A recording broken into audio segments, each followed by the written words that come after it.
Berikut adalah hal-hal yang perlu diperhatikan sebelum mengikuti ibadah online. Siapkan diri dengan berpakaian yang rapi dan sopan, sebagaimana kita beribadah di gedung gereja. Duduk yang sopan, jangan berbaring atau melakukan aktivitas lainnya. Siapkan hati dengan sungguh-sungguh sebelum ibadah online dimulai, sama seperti kita di gereja, dan tidak makan dan minum selama beribadah. Ikuti liturgi dan tetap berpartisipasi aktif selama ibadah berlangsung, seperti waktu duduk dan berdiri, saat menaikkan pujian bersama, saat berdoa, dan saat mendengarkan firman Tuhan. Persembahan dapat diberikan dengan cara mentransfer ke rekening gereja atau dapat juga dengan scan QR Code yang tertera di layar menggunakan mobile banking atau e-wallet, atau memasukkan ke dalam sebuah amplop yang dapat diberikan ke kantor TU gereja. Ikutilah seluruh ibadah live streaming hingga selesai. Siapkan diri, siapkan hati. Marilah kita menyembah Tuhan dengan kerinduan, sebagaimana yang diungkapkan oleh pemazmur, seperti rusa yang merindukan sungai yang berair. Demikianlah jiwaku merindukan Engkau ya Allah. Ikuti informasi terbaru mengenai GKKB Jemaat Pontianak melalui akun Instagram, Facebook, dan YouTube GKKB Jemaat Pontianak. Kau menyelamatkanku dari dosaku, dan Kau pun mengangkat jiwaku. Kau pertahankan hidupku di saat ku kehilangan segalanya. Terima kasih oh Yesusku. Ya, kita sangat bersyukur karena kita dapat beribadah bersama-sama. Meskipun saat ini kita masih bertemu secara virtual, tapi kita harus tetap memiliki sukacita dan juga kesungguhan hati untuk menyembah Tuhan. Ibadah kita akan dibuka di dalam nama Allah Bapa, Allah Putra, dan Allah Roh Kudus. Mari kita persiapkan diri kita ambil saat teduh. Saat teduh dimulai.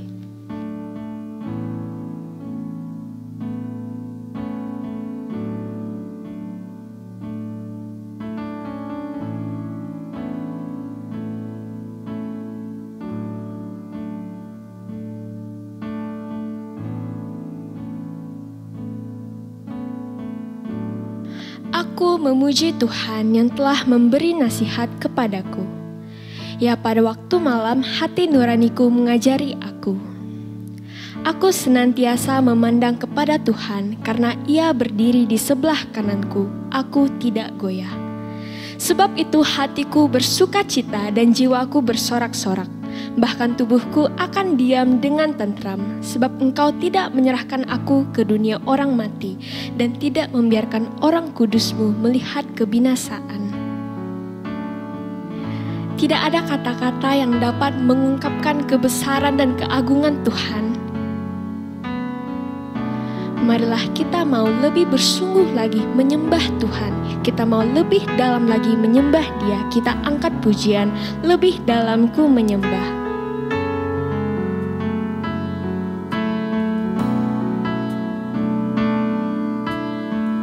Sungguh besar setiamu, sungguh besar setiamu, nyata di sepanjang hidupku. Darah-Mu telah layakkan kehidupanku. Tiada kata yang bisa, tiada kata yang bisa lukiskan indahnya Kau Tuhan.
pujian dan kemuliaan. Ku tinggikan Engkau Tuhan. Ku tinggikan Engkau Tuhan, melebihi segalanya, lebih dalam ku menyembah. Dalam Ku tinggikan Engkau Tuhan. ku tinggikan Engkau Tuhan, melebihi segalanya, lebih dalam ku menyembah. Dalam roh dan kebenaran selamanya. Ku tinggikan Engkau Tuhan. Ku tinggikan Engkau Tuhan, melebihi segalanya, lebih dalam ku menyembah. Dalam roh dan kebenaran selamanya.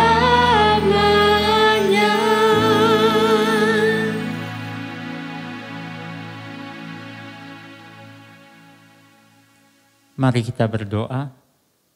Tuhan, kami mengucap syukur, kami berterima kasih kepadamu. Pada hari ini kami boleh kembali bersama-sama berkumpul untuk memuliakan Engkau. Karena memang Engkaulah Tuhan yang layak kami muliakan. Engkau Allah yang layak kami tinggikan. Dan hari ini ketika kami bersama-sama berkumpul, Tuhan siapkan hati kami. Kuduskan hati kami, ampuni segala dosa kami.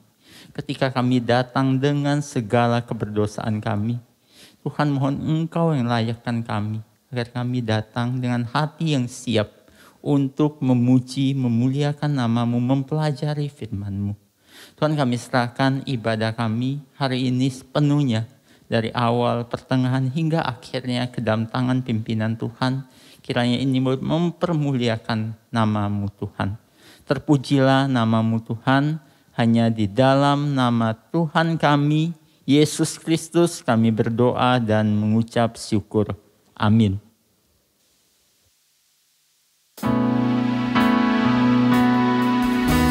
Kau menyelamatkanku dari dosaku, dan Kau pun mengangkat jiwaku. Kau pertahankan hidupku di saat ku kehilangan segalanya. Terima kasih, oh Yesusku. Teman-teman, mari bangkit berdiri. Kembali kita mau melafalkan pengakuan iman rasuli. Pengakuan iman rasuli.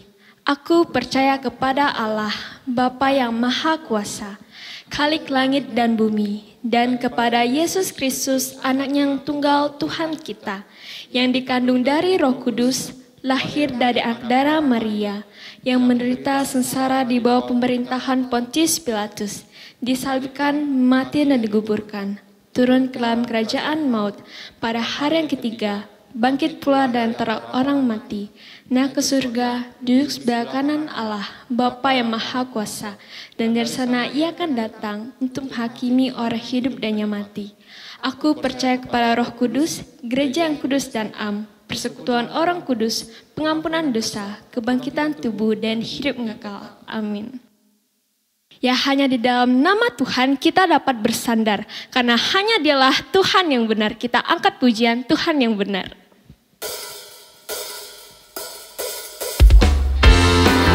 Kita angkat pujian ini sambil bertepuk tangan.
kita mempersiapkan hati dan pikiran kita untuk mendengarkan firman Tuhan.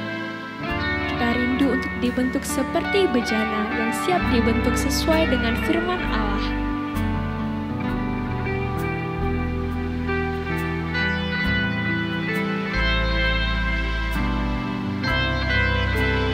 Bagaikan bejana siap dibentuk.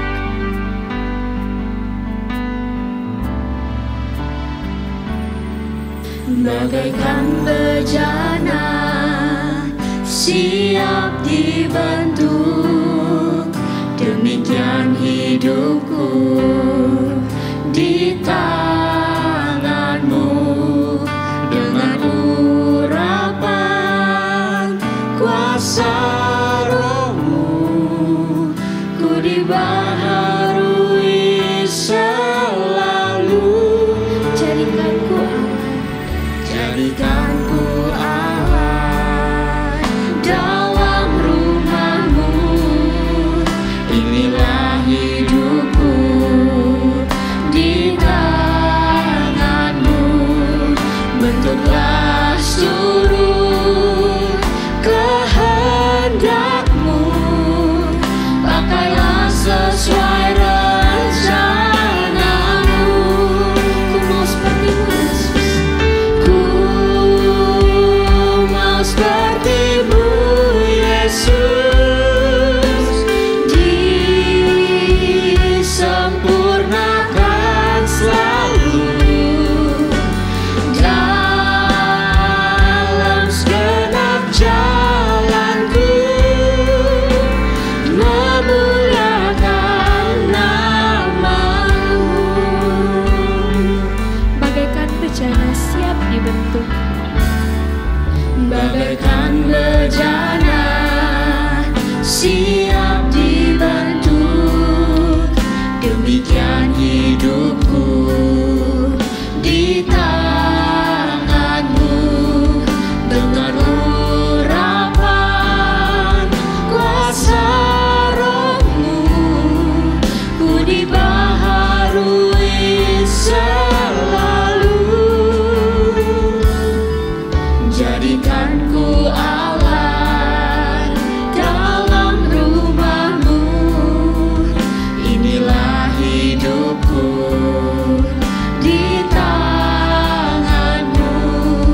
Bentuklah seluruh kehendak-Mu, pakailah sesuai rencana-Mu. Ku mau seperti-Mu Yesus, disempurnakan selalu dalam segenap jalanku, memuliakan nama-Mu. Ku mau seperti-Mu Yesus, ku mau seperti-Mu Yesus, disempurnakan selalu dalam segenap jalanku, memuliakan nama-Mu. Memuliakan nama-Mu Tuhan. Memuliakan nama-Mu. Mari kita bersatu di dalam doa. Tuhan Allah Bapa kami yang bertahta di kerajaan surga, kami sungguh bersyukur karena kami masih bisa beribadah pada hari ini. Tuhan, sebentar lagi kami akan mendengarkan firman Tuhan. Engkau tolong berkatilah kami agar kami dapat berkonsentrasi. Engkau tolong jauhkan hal-hal yang dapat mengganggu konsentrasi kami untuk belajar firman Tuhan. Engkau juga berkati hamba-Mu yang akan menyampaikan firman Tuhan. Hanya di dalam nama-Mu kami bersyukur dan berdoa. Amin. Shalom Givers, apakah kalian juga takut menghadapi hari penghakiman Tuhan? Apakah tema kita hari ini juga adalah tema yang menyeramkan? Wah, Hari ini kita akan membahas satu tema yang sebenarnya bukan tema yang menyeramkan, tapi tema yang sungguh menggembirakan ya, penghakiman Allah. Nah, Givers, mendengar kata penghakiman pasti identik dengan kata pengadilan. Nah, di dalam suatu peradilan akan hadir seorang hakim yang akan memberikan keputusan bersalah atau tidak bersalah. Kemudian dilanjutkan dengan hukuman atau pembebasan.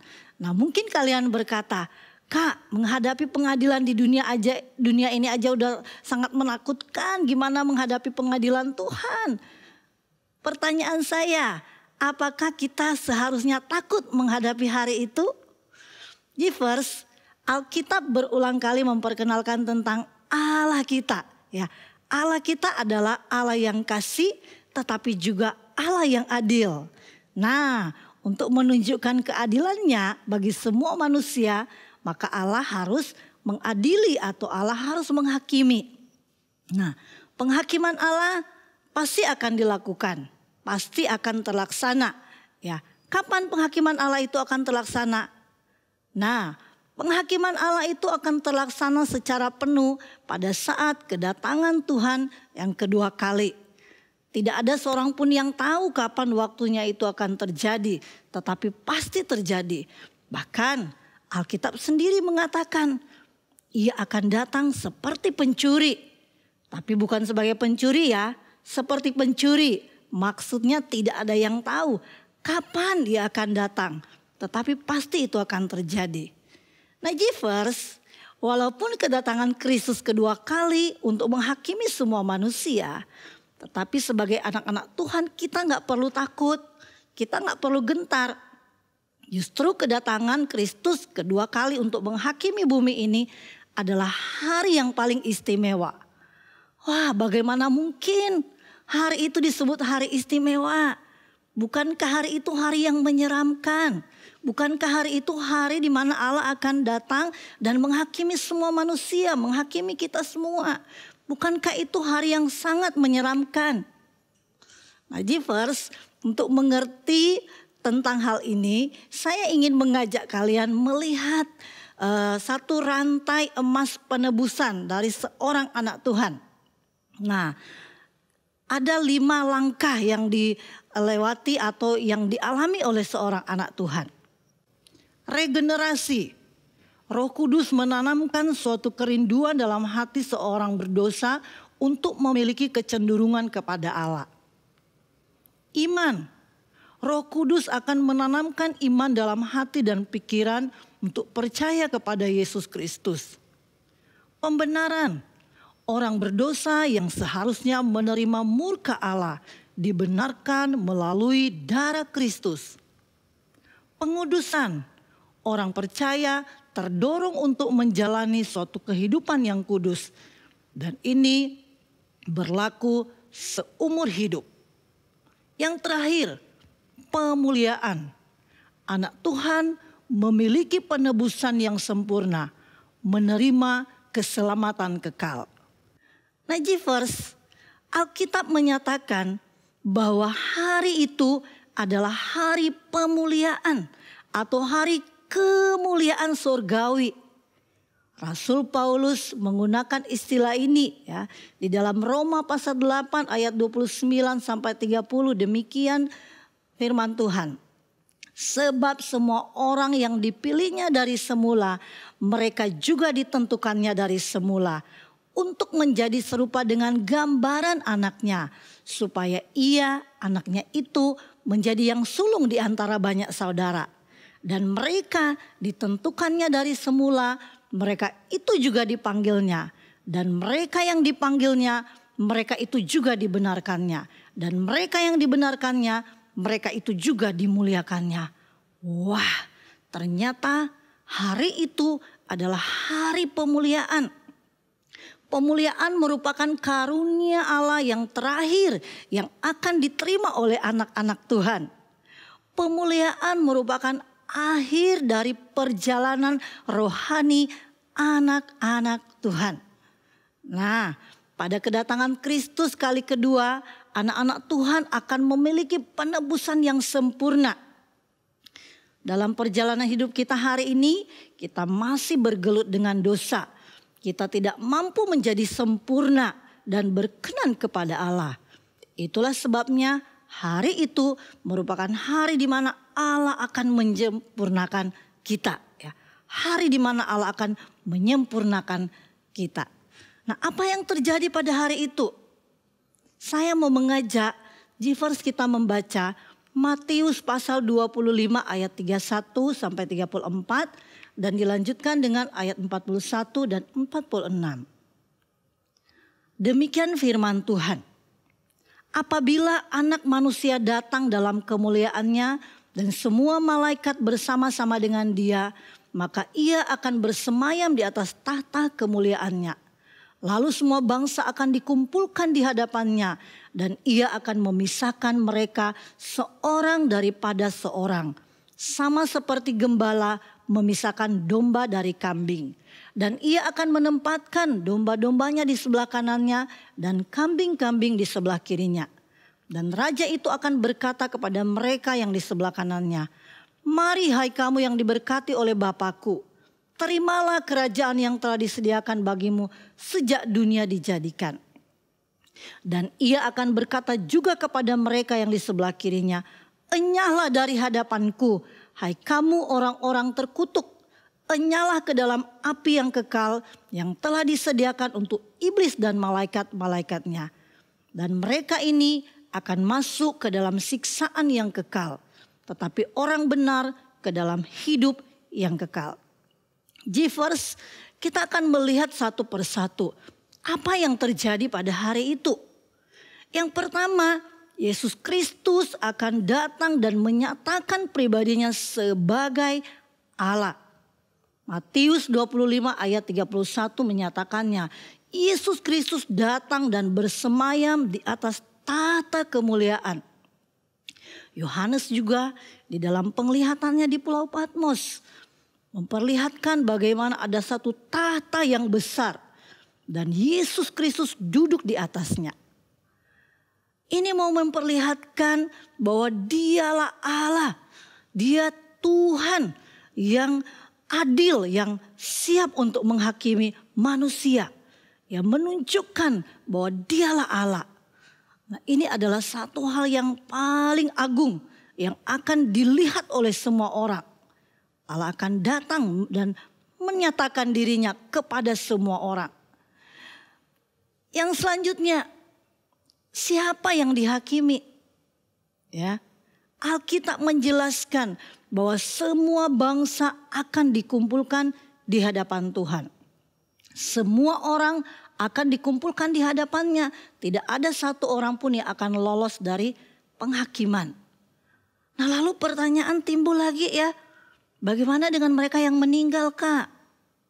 Apakah mereka juga akan dihakimi? Ya, Alkitab berkata semua orang akan dihakimi. Allah akan membangkitkan semua orang yang telah mati. Baik orang percaya maupun orang yang tidak percaya. Tubuh semua orang yang telah mati akan dibangkitkan. Dan akan dipersatukan dengan jiwa mereka. Hari itu Allah akan membangkitkan semua orang yang telah mati. Dan Alkitab mengajarkan bahwa semua orang yang telah mati ketika tubuhnya dibangkitkan maka akan disatukan dengan jiwa mereka. Nah, Givers, Alkitab juga mengajarkan bahwa seseorang yang telah meninggal tubuhnya dikuburkan. Ya, kita biasa lihat ya orang mati tubuhnya dikuburkan. Tapi satu lagi, jiwanya kemana? Kalau Alkitab mengatakan orang-orang yang percaya kepada Tuhan, pada waktu dia mati tubuhnya dikuburkan, jiwanya pergi kepada Tuhan, masuk di dalam kerajaan surga. Tetapi bagi mereka yang menolak Kristus, bagaimana? Sama, tubuh mereka juga dikuburkan, tetapi jiwa mereka menuju ke neraka. Nah, pada hari ini Allah akan membangkitkan semua orang mati. Tidak satu pun yang tidak akan dibangkitkan. Yang pasti semua akan dibangkitkan. Dan akan disatukan kembali dengan jiwa mereka. Nah, Givers yang dikasih Tuhan. Semua orang akan menghadap tahta pengadilan Allah, ya. Tidak terkecuali besar kecil, tidak mengenal usia, semua bangsa, ya. Alkitab katakan semua orang dari semua bangsa. Tidak ada satupun yang akan bebas dari hari penghakiman itu. Nah, lalu apa yang terjadi pada hari itu? Inilah yang paling penting yang harus kita ketahui. Hari itu merupakan hari pendeklarasian. Wah, ya, hari pengumuman besar. Di mana Allah akan menunjukkan kemurahan hatinya dan keadilannya kepada semua manusia. Ya, Alkitab berkata Allah akan memisahkan seorang demi seorang. Ya, akan ada dua kelompok. Kelompok orang yang percaya kepada Kristus dan kelompok orang yang mengeraskan hatinya dan menolak Kristus. Pada kelompok orang yang percaya, Allah menunjukkan kemurahan hatinya. Yesus berkata, "Mari hai kamu yang diberkati oleh Bapa-Ku, terimalah kerajaan yang telah disediakan bagimu sejak dunia dijadikan." Wah, ini adalah suatu pemuliaan. Orang-orang percaya tidak mendapatkan hukuman. Dosa-dosa mereka telah diampuninya. Di sini anak-anak Tuhan menerima kehidupan kekal. Anak-anak Tuhan menikmati hidup bersama-sama dengan Allah selama-lamanya. Tanpa penderitaan, tanpa dosa. Orang-orang percaya tidak akan kehilangan keselamatannya. Paulus menggambarkan dalam 1 Korintus 2 ayat 9 tentang kemuliaan kekal surgawi. Paulus berkata, apa yang tidak pernah dilihat oleh mata dan tidak pernah didengar oleh telinga, apa yang tidak pernah timbul dalam hati manusia, semua disediakan Allah untuk mereka yang mengasihi Dia. Wah, kemuliaan surgawi sungguh indah dan sungguh luar biasa. Lalu bagaimana dengan kelompok yang kedua? Alkitab mengatakan, pada kelompok yang satu, Yesus berkata, "Enyalah dari hadapanku, hai kamu orang-orang terkutuk. Enyalah ke dalam api yang kekal yang telah sedia untuk iblis dan malaikat-malaikatnya." Mereka menerima upah kebinasaan kekal di neraka. Alkitab menggambarkan neraka sebagai suatu tempat siksaan yang tiada batas waktu. Penderitaan tanpa akhir. Suatu kehidupan yang jauh dari hadirat Allah. Suatu kehidupan yang tanpa kehadiran Allah. Bisa kita bayangkan, bukankah itu suatu kehidupan yang penuh dengan penderitaan? Kehidupan tanpa Allah, tanpa kehadiran Allah, itu suatu kehidupan yang sangat penuh dengan penderitaan. Dan itu yang Allah tentukan. Nah, Jivers yang dikasihi Tuhan. Hari itu juga Allah tidak hanya mendeklarasikan kepada semua orang tentang keberadaan anak-anak Tuhan akan hidup di dalam kekekalan bersama dengan Tuhan. Tetapi hari itu juga merupakan hari perhitungan. Wah, Allah akan memberikan atau membuat perhitungan kepada semua orang, baik kepada orang percaya atau tidak. Perhitungan apa? Perhitungan terkait dengan hukuman maupun pahala bagi setiap orang. Roma 14 ayat 12 mengatakan, demikianlah setiap orang akan memberi pertanggungjawab tentang dirinya sendiri kepada Allah. Wahyu 22 ayat 12 mengatakan, sesungguhnya aku datang segera dan aku membawa upahku untuk membalaskan kepada setiap orang menurut perbuatannya. Nah, Jivers, setiap orang akan menerima baik hukuman maupun upah atau pahala sesuai dengan perbuatannya dalam hidup ini. Alkitab berkata bahwa orang-orang percaya tidak akan kehilangan keselamatan. Ia akan tetap tinggal bersama-sama dengan Allah di dalam kerajaan surga. Namun ingat, kita akan tetap mempertanggungjawabkan seluruh perbuatan kita di hadapan Tuhan. Kita mempertanggungjawabkan bukan terkait dengan aku masih diselamatkan atau tidak, bukan. Tapi terkait dengan pahala yang akan kita terima. Ya, setiap orang percaya akan menerima upah sesuai dengan perbuatannya. Saya berpikir ya, Yohanes Pembaptis ya mungkin akan menerima upah yang sangat besar ya, karena dia sampai mati hanya untuk memberitakan dosa kepada Raja Herodes. Tapi itu semua haknya Tuhan. Tapi Tuhan memberikan upah sesuai dengan apa yang kita lakukan. Upah kita diberikan berdasarkan respon kita terhadap firman Tuhan yang kita dengar. Saya ulangi lagi ya. Upah kita diberikan berdasarkan respon kita terhadap firman Tuhan yang kita dengar dan yang kita baca. Jika kita mendengar dan melakukan ajaran Tuhan, maka Ia akan memperhitungkan itu sebagai upah. Tetapi jika kita tidak melakukan setiap firman yang kita dengar, maka kita juga akan dihakimi. Kalau begitu, saya nggak usah dengar lagi ya firman Tuhan. Daripada makin banyak dengar, maka saya akan banyak dihakimi. Justru kita juga akan dihakimi dengan hal itu. Karena kamu tahu, kamu harus dengar firman. Tapi kamu mau menutup telinga supaya nggak banyak tahu, nggak banyak memberi pertanggungjawaban. Tidak, kita juga akan mempertanggungjawabkan hal itu. Karena kita tahu kita harus mendengar firman Tuhan. Nah Jiver, bagaimana dengan orang-orang yang menerima penghukuman? Sama juga, Tuhan akan memberikan penghukuman sesuai dengan perbuatan mereka. Walaupun mereka menolak Kristus, mereka jelas mereka berada di tempat yang sudah ditentukan Tuhan. Mereka juga akan menerima hukuman sesuai dengan perbuatan mereka. Najivers yang dikasih Tuhan, saya ingin bertanya pada kalian. Apakah hari itu adalah hari yang menyeramkan, hari yang menakutkan? Hari itu merupakan hari yang penuh bahagia yang akan kita jelang bersama. Hari itu bukan hari yang menakutkan. Hari itu adalah hari yang penuh dengan kemuliaan. Tuhan akan memberikan keselamatan kepada kita. Kita akan tinggal bersama-sama dengan Allah dalam kerajaan surga. Hari itu hari yang paling indah. Lebih indah dari hari-hari yang lainnya. Itulah sebabnya mari kita bersyukur kepada Allah. Dia memilih kita, memilih kamu dan saya. Memberikan kamu dan saya hidup yang kekal. Bersyukur untuk anugerah yang Tuhan berikan. Lalu apa yang harus kita lakukan saat ini? Sebagai ungkapan syukur kita kepada Tuhan. Marilah kita menjadi pengikut Kristus yang memiliki iman yang murni.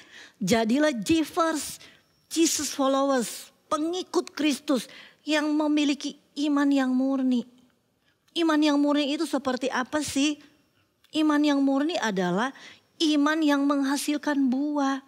Kamu gak bisa bilang aku beriman sama Tuhan, aku sudah diselamatkan Tuhan, tapi kamu tidak menunjukkan buah, kamu gak menunjukkan hasil. Memang perbuatan tidak menyelamatkan, tapi perbuatan itu hasil dari iman, buah dari iman. Jika kamu belum memberi hasil, jika kamu belum memberi buah, patut dipertanyakan apakah kamu sudah memiliki iman yang murni. Miliki iman yang murni. Jivers, hari Tuhan itu memang rahasia. Tidak ada yang tahu. Tapi justru kita harus menggunakan kesempatan yang Tuhan masih berikan. Dengarkan firman Tuhan, lakukan. Pelajari firman Tuhan, lakukan. Itu yang Tuhan inginkan. Menjelang menanti kedatangan Tuhan, lakukan firman Tuhan. Dengar, lakukan, pelajari, lakukan. Ya mungkin ada di antara kalian yang sangat santai gitu ya. Kehidupan rohani nanti aja. Ngapain? Nikmati aja dulu hidup ini. Suka-suka saya dong. Mau ngapain yang suka-suka saya, hidup-hidup saya. Wah, orang seperti ini tidak menghargai anugerah keselamatan yang Tuhan berikan. Mungkin juga Anda di antara kalian yang masih terus bergelut dengan dosa-dosa yang tersembunyi. Konten video porno beredar dengan bebas di internet. Kapan saja kalian mengaksesnya, kalian bisa. Tapi bagaimana? Apakah kalian mampu dan terus berusaha untuk menolak? Ya. Bagaimana dengan pergaulan kalian? Pergaulan bebas. pacaran tidak kudus. Mungkin juga ada yang bergumul dengan karakter yang tidak baik, memberontak kepada orang tua, membuli teman. Banyak sekali hal-hal yang tidak sesuai dengan firman Tuhan. Givers yang dikasihi Tuhan, Tuhan masih memberikan kita kesempatan. Tuhan masih memberikan kita waktu. Mari kita pergunakan waktu yang Tuhan anugerahkan. Masa sih kamu sudah terima anugerah keselamatan, lalu kamu sia-siakan anugerah itu dengan kehidupan yang penuh dosa? Tuhan ingin kita hidup di dalamnya. Paulus mengingatkan, Galatia pasal 5 ayat 13. Saudara-saudara, memang kamu telah dipanggil untuk merdeka. Tetapi janganlah kamu pergunakan kemerdekaan itu sebagai kesempatan untuk kehidupan dalam dosa. Melainkan layanilah seorang akan yang lain oleh kasih. Paulus ingatkan kita. Betul, kita sudah dimerdekakan, kita sudah diselamatkan. Tapi jangan pergunakan kemerdekaan itu, keselamatan itu, anugerah itu sebagai kesempatan untuk hidup dalam dosa. Suka-suka kita. Mari Givers, kita ingat baik-baik. Menanti kedatangan Tuhan. Hari itu adalah hari yang penuh kegembiraan. Hari di mana kita dimuliakan. Tetapi kita juga harus terus menjaga diri kita. Kita bertanggung jawab dengan kehidupan kita. Yuk. Kita baca firman Tuhan, kita lakukan. Kita dengar firman Tuhan, kita lakukan. Tuhan Yesus memberkati. Mari kita berdoa. Tuhan, terima kasih. Kami bersyukur karena Engkau Allah yang mengasihi kami. Engkau menebus dan menyelamatkan kami. Dan Engkau menyediakan satu hari yang terindah dalam hidup kami. Itulah hari pemuliaan. Di mana ketika Engkau datang ke dalam dunia, Engkau akan menghakimi seluruh bumi. Tetapi Engkau akan memuliakan kami orang-orang yang dibenarkan dan yang diselamatkan oleh Engkau. Terima kasih Tuhan. Kami bersyukur untuk anugerah keselamatan yang Engkau berikan. Tuhan tolong kami supaya menjelang menanti kedatangan-Mu, menanti hari pemuliaan yang Engkau akan berikan pada kami. Tuhan, biarlah hidup kami memuliakan Engkau. Biarlah kami menuruti firman-Mu. Kami menjadi pelaku-pelaku firman-Mu. Kami berdoa kiranya Tuhan menolong kami. Agar kami terus diperbaharui di dalam Engkau. Demi nama Tuhan Yesus kami berdoa dan bersyukur. Amin. Terima kasih kepada hamba-Nya yang telah menyampaikan firman Tuhan. Melalui firman Tuhan pada hari ini, kita kembali diingatkan untuk selalu memperhatikan tingkah laku kita agar tetap berada di jalan Tuhan. Kita mau meresponi firman Tuhan, kita angkat pujian Betapa Hatiku. Bagi teman-teman yang memiliki kerinduan untuk memberikan persembahan dapat melakukannya melalui cara yang ada pada layar.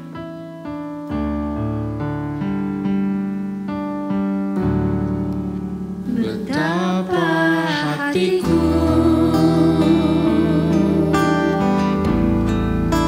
berterima kasih Yesus, Kau mengasihiku,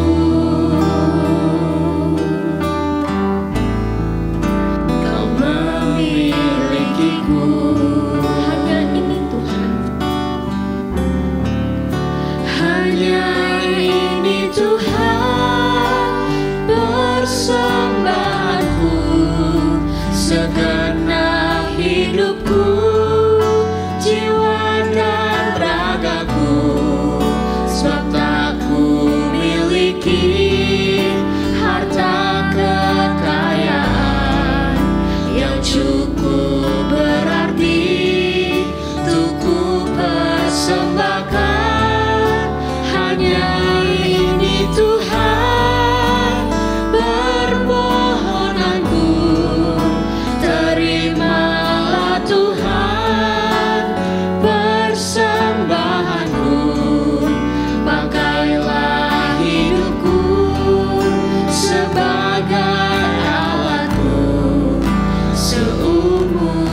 Mari kita berdoa. Tuhan, kami mengucap syukur, kami berterima kasih kepadamu. Kami boleh kembali mendengarkan firman Tuhan. Dan kami juga boleh Tuhan beri kesempatan untuk memberi persembahan. Tuhan, kami tahu segala sesuatu yang kami miliki adalah dari Tuhan. Dan hari ini kami kembalikan sebagian untuk mempermuliakan nama-Mu. Tuhan, kiranya persembahan ini boleh dipakai untuk memperluas kerajaan Tuhan di tempat ini. Terpujilah nama-Mu Tuhan, hanya di dalam nama Tuhan kami, Yesus Kristus, kami berdoa dan mengucap syukur. Amin. Shalom. Ya, bersyukur pada hari ini kita boleh bersama-sama beribadah, boleh mendengarkan firman Tuhan bersama-sama.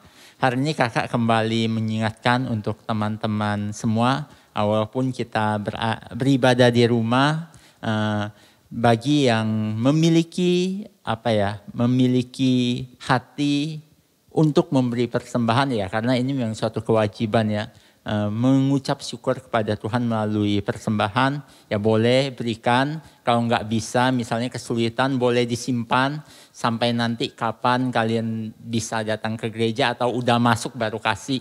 Nggak apa-apa, ini kebiasaan, menjadi kebiasaan kita. Walaupun beribadah di rumah, kita boleh simpan sebagai ucapan syukur kita tabung. Udah ada teman-teman kalian yang kakak bersyukur banget, mereka bisa mengumpulkan persembahan mereka minggu lepas minggu dari awal pandemi bahkan, dan mereka boleh berikan. Ketika mereka kasih ke kakak, kakak merasa ya memang hati seperti ini harus dimiliki. Hati yang mengucap syukur kepada Tuhan. Walau beribadah di rumah, tetap bisa terdorong untuk memberikan firman Tuhan.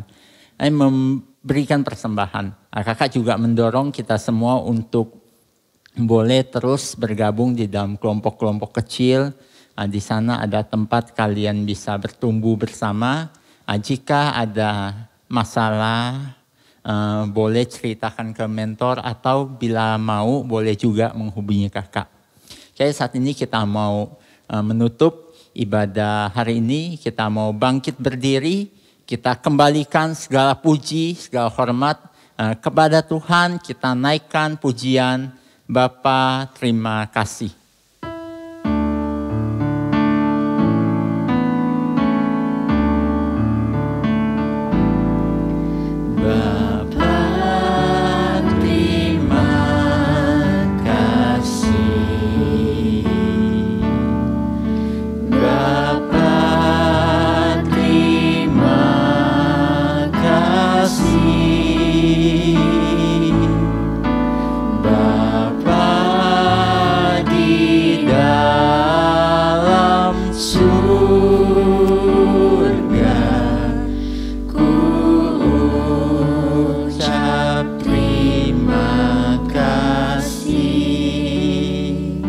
Mari kita bersama-sama kita menaikkan doa yang diajarkan Tuhan Yesus di dalam doa Bapa kami.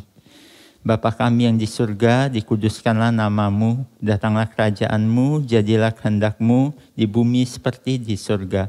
Berikanlah kami pada hari ini makanan kami yang secukupnya, dan ampunilah kami akan kesalahan kami, seperti kami juga mengampuni orang yang bersalah kepada kami. Dan janganlah membawa kami ke dalam pencobaan, tapi lepaskanlah kami daripada yang jahat. Karena Engkaulah yang mempunyai kerajaan dan kuasa dan kemuliaan sampai selama-lamanya. Amin. Ibadah kita selesai, mari kita mengambil saat teduh.